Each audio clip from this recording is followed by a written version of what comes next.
Hello friends, welcome to ज्ञान fault finder. ज्ञान fault finder में आपका स्वागत है। तो आज आपके लिए लेके आए हैं Redmi Note 7 Pro में चार्जिंग प्रॉब्लम का सॉल्यूशन।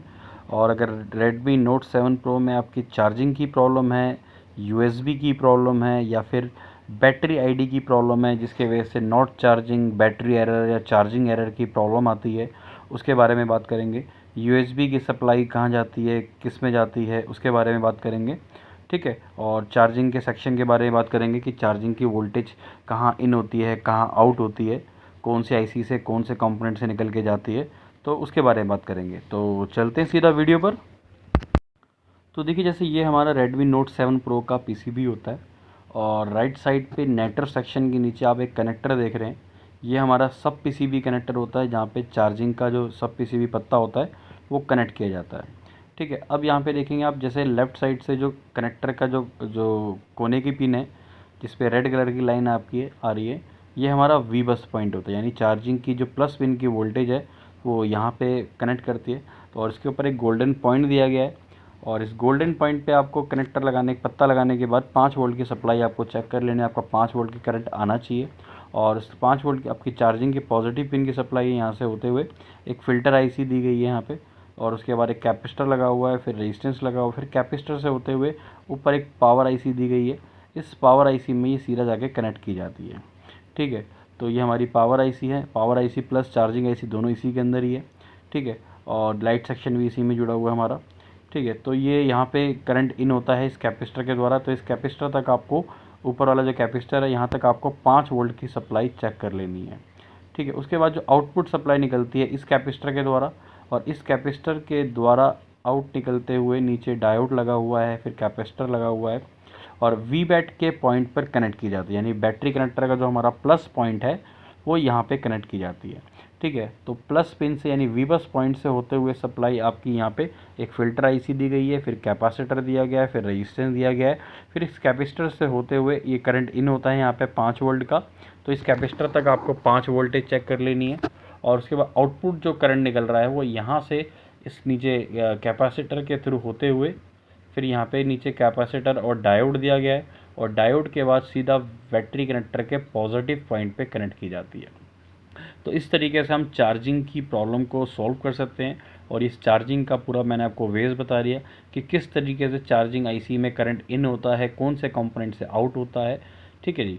तो उसके बाद बात करते हैं हम यहाँ पे यूएसबी की। तो नीचे से कनेक्टर की लेफ़्ट साइड से दूसरी और तीसरी पिन आपकी यूएसबी की है, जो ग्रीन और येलो कलर की आप लाइन देख रहे हैं, उसके नीचे दोनों के लिए पॉइंट दिए गए हैं, एक यहाँ पे गोल्डन पॉइंट।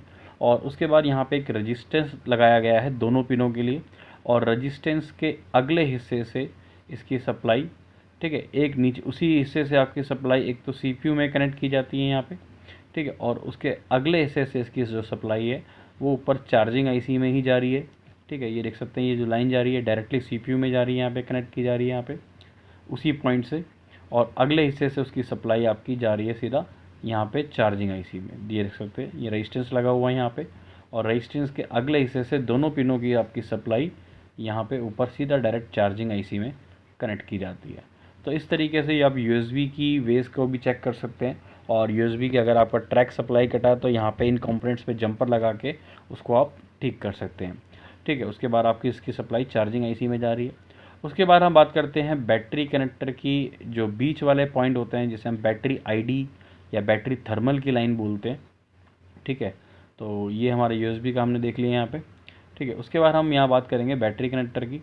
अब बैटरी कनेक्टर का जो हमारा बीच वाला पॉइंट होता है यहाँ पे, ठीक है, जैसे ये देख सकते हैं आप, ये जो बैटरी आईडी की लाइन होती है हमारी, जो ऊपर वाली पिन है वो बैटरी आईडी की है, नीचे वाली पिन बैटरी थर्मल की है। तो बैटरी आईडी के लिए भी यहाँ पे आप देख सकते हैं एक रजिस्टर लगाया गया है और रजिस्टर्स के अगले हिस्से से डायोड से होते हुए इसकी लाइन भी आपके सीधा चार्जिंग आईसी में ही कनेक्ट की जा रही है।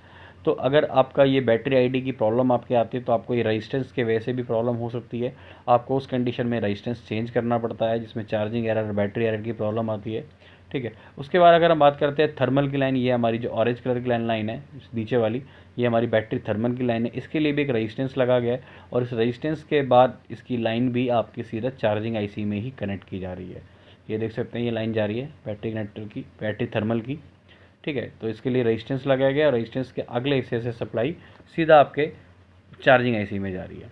तो इस तरीके से हम चार्जिंग की प्रॉब्लम, USB की प्रॉब्लम, बैटरी ID की प्रॉब्लम, बैटरी थर्मल की प्रॉब्लम को सॉल्व कर सकते हैं Redmi Note 7 Pro के अंदर। और इस सारी चीज़ें, सारी वोल्टेज, सारे सेक्शन आपको और सारी सप्लाई आपको इसी तरीके से चेक कर लेनी होगी यहाँ पे, ठीक है जी, जिस तरीके से मैंने आपको सारी वेज बताई इसकी, ठीक है। तो इस तरीके से हम प्रॉब्लम को सॉल्व कर सकते हैं। तो वीडियो को लाइक, शेयर, सब्सक्राइब ज़रूर कीजिएगा। हम आपके लिए यूज़फुल वीडियोज़ लाते रहेंगे और मिलते हैं अपनी नेक्स्ट वीडियो में। तब तक के लिए गुड बाय।